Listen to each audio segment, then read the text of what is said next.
Good evening, everyone. Nice to see you all here today. I'm going to try to broadcast from the house, but I've been having internet connection issues, and it is why I'm a little late getting on this evening. But um, how this goes. So, Bill Account, welcome to the show this evening, and thanks for joining us tonight. Like I said, having a little bit of connectivity issues, so we'll come on here a little bit and just I want to make a couple announcements. One of the first things I want to talk about is tomorrow night. Voices for Rockdale will be having a meeting from 7 to 8 p.m. at the Honey Creek Country Club. So make sure that you attend that meeting tomorrow, uh, because we're going to be talking about the county and the BOE and the city, and we're going to talk about audits. We're going to talk about taxes, and we're going to talk about you as citizens, what you can do to help yourselves when these things are going on. So, like I said, I think it's going to be a really good evening tomorrow night. Again, Voices for Rockdale hosting this community meeting at the Honey Creek Country Club. Scheduled time will be 7 to 8 p.m. So we look forward to having everyone there.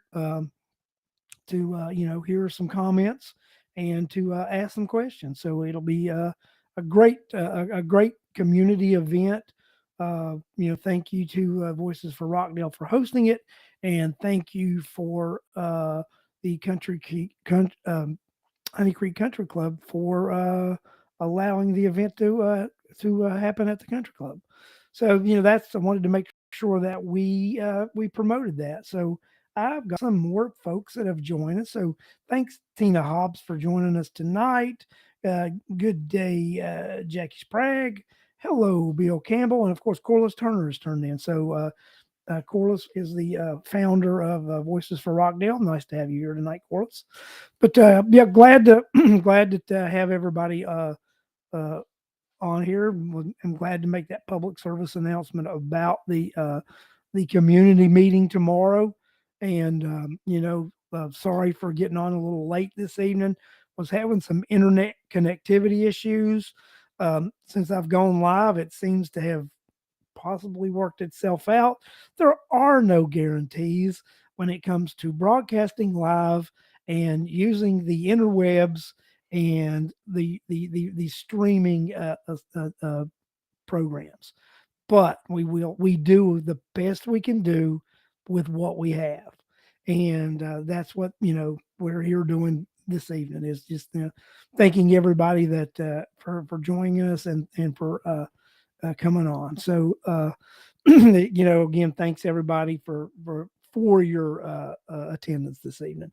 I talked Sunday about my dear friend Kathleen Kaminsky, who had passed away last week, and we had they had a memorial service for her this past Monday in Covington, and myself, my wife, and Alex McDonald had joined us, and there were, George Kelichek and Ken Holmes, us from Rockdale. We decided we had attended, and it was a well attended event by a lot of very powerful people in the state of Georgia. The governor attended, very graceful how the governor attended, no fanfare. Him and his wife sat in the back of the room not to take attention away from Kathleen and her, her farewell. A very class act by Governor Kemp this past Monday.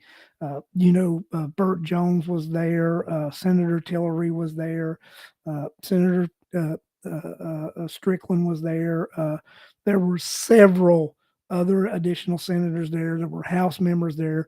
There were former senators there who Kathleen had worked for. So I mean, there were just so many people there that came to pay their respects. There were just a lot of people that that just came from out of state. Some people came from Washington D.C. that were working at the Capitol for different politicians and some different lobbyists and stuff, and different PACs. So it was just fantastic to see that outpouring of people who loved Kathleen and we're there to, let her family know that they cared about her and that special relationship they had had for all those years. So, I mean, and it's an event that, I was honored to be able to attend.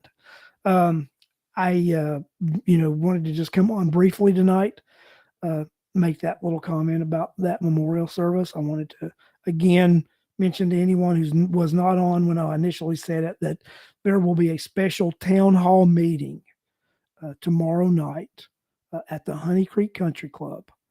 It will be sponsored by the Voices for Rockdale and the Honey Creek Country Club has so gracefully allowed their venue to be the place that the meeting occurs. So, I want to make sure people attend that. We'll be talking about issues that are impacting the county right now, and you'll be able to ask questions so that we make sure that if someone has concerns that they can voice a concern and ask a question. So we'll make sure we leave time to do that. So that means 7 p.m. tomorrow. So I hope a lot of you there spread the word. Let's get the word out about the meeting. Let's make sure that we do right by Rockdale. These elected officials are just running rampant, doing what they want, raising taxes, just spending money like drunk sailors. So I mean, it's like, guys, we've got to get this under control, and with the help of the citizens and their ability to vote these folks out of office and their ability to let them know what they expect, then maybe we can send a message. Maybe we can send that message that, hey, it's enough is enough. Let's do the right thing by Rockdale. I also wanted to say I was got a little information about Parker Road. From what I understand at the last SPLOS meeting, the county intends to take the whole Parker Road facility and make it a park. So, Rockdale County, with his close to 20 parks and the costly meal nonsense and um, just all this other nonsense, we want to take the most valuable piece of property in Rockdale County and make it a park. Now, why would we want to do that? We wouldn't want to do that because since it is the most valuable piece of Rockdale property in Rockdale County, and the county owns it, and there's no way for anybody to make money off of it, or these public officials to make money off of it by land deals, then what do?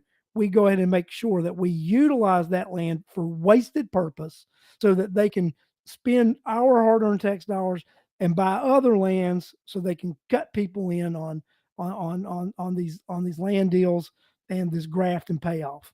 That may sound a little harsh that I say that I think that it's automatic corruption about these land deals. It has been proven over time that that's how corruption occurs in local government. It is through land deals. You can even go back and watch the great movie of James Stewart, Mr. Smith Goes to Washington. And graft and corruption, the core basis in that movie is it came down to a land deal. Came down to a land deal about a dam. So, you know, it is what it is. And I had actually read some articles where there was some investigative, and it at point blank said that in county and local municipalities, the biggest form of corruption were land deals that go down. So if you've got a county that owns one of the most valuable pieces of property in the county, where you could have actual economic development, you could have uh, things built that could value the county. First thing they want to do is make sure that land is occupied, put a park in there so that they can't, well, you can't use that. That's a park. This group of people that are running our county wouldn't know economic development if it reached up and bit them in the ass. And that's just fact. If it reached up and bit them in the ass, they wouldn't know what economic development is. None of them have run a successful business. They've all do things, but none of them have run a successful business. I don't think they know what economic development is because they don't know how to run a business. And you can definitely tell by the way they run this county, they don't know how to run a business. And, it's the plight that we must live. we've elected, I didn't vote for them, but some people voted for them. They're in office, and we all have to put up with it. So, yeah, I really don't even feel like talking about this nonsense tonight. I want to rest up. I'm going to be speaking at the meeting tomorrow night. If you want to hear me speak tomorrow, come to the meeting and hear me speak, because I will speak the truth and I will hold nothing back. So thank you for this abbreviated attendance tonight. I thank you for your patronage to this show, and I look forward to seeing each and every one of you this Sunday on the Sunday edition of This Week from Rockdale. Thank you.